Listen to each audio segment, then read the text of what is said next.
আল্লাহর উপরে আস্থা রাখতে চাই, আল্লাহর উপরে আস্থা ও বিশ্বাসের ভিত্তিতে আমি কি করব? রাষ্ট্র পরিচালনা করব।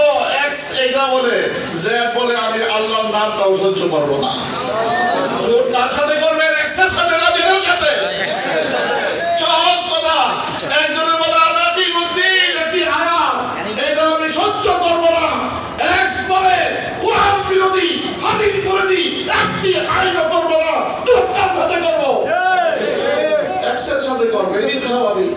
আপনার আমার একটাই কথা, বাবা তুমি আল্লাহর নাম যখন সহ্য করতে পারবা, কোরআনের আয়াত যখন সহ্য করতে পারবা, মেহেরবানি করে ইসলামী শব্দটাও বাদ দাও।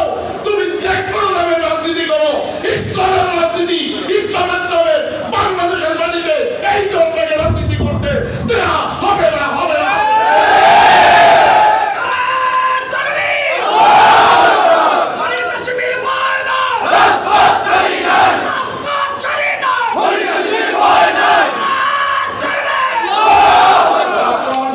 সম্মান করবে, যারা কোরআন সুন্নাহ বিরোধী আইন করবে না, এই প্রতিশ্রুতি দিবে, যারা আল্লাহর উপর বিশ্বাস স্থাপন করবে, আল্লাহর